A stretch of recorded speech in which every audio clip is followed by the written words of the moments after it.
Let's take some calls. Let's see what the people have to say. Adam's in Jackson. What's up, Adam? Hey, Mike, thanks for having me on. Yes, sir. Lifelong MSU fan.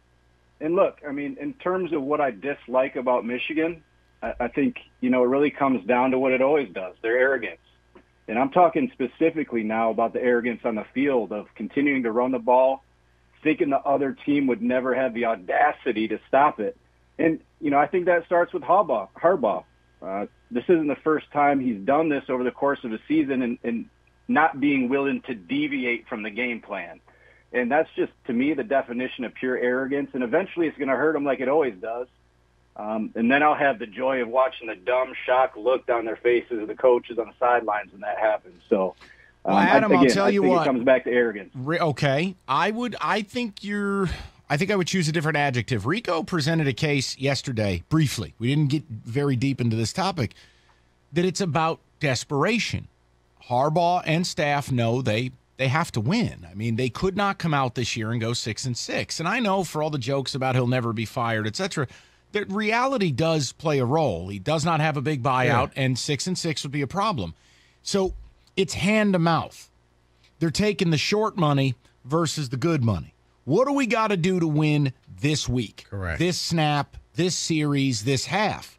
Versus, hey, I may take some growing pains here, but we're going to be better for it down the line. Right. I think that's the only thing, because if you're buying into Harbaugh going back to his roots and this is Michigan, it's like, all right, that's wonderful. I want you to turn on Ole Miss and Alabama. If you think you're doing what you did at Stanford in 2008, guys, you can't win big games that way. All right, you'll beat teams you can bully. But here's the deal: if Graham Mertz opens the game with a pick six, and like Wisconsin folds, maybe. But if you think you're going to bully Wisconsin's defense, boy, you're going to need to be aggressive tactfully. You're going to need to throw the ball. You're going to need to play pass. You're going to need to move the pocket. You're going to need to do things. And unfortunately, you need to be diverse. Right, and that's MSU had to do it against Miami. MSU constantly move the pocket, misdirection, screen action. Why? Because Miami's athletes are better than ours. But they over-pursue. We got to use it against them. If you're Michigan, you took the first 4 games of the season and went, nope, not today. We're not going to do anything. We're going to line up, and we're going to go get these 4 yards. That worries me.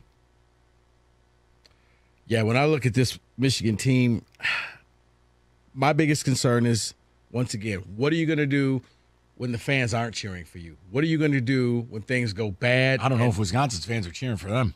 No, they're cheering for them, especially if it's close. If Graham Mertz has another catastrophe, he will get booed off that field. You think so? Yep. I think the biggest thing for Michigan defensively, be patient, force Mertz into a mistake. Wait for it. He'll make the mistake.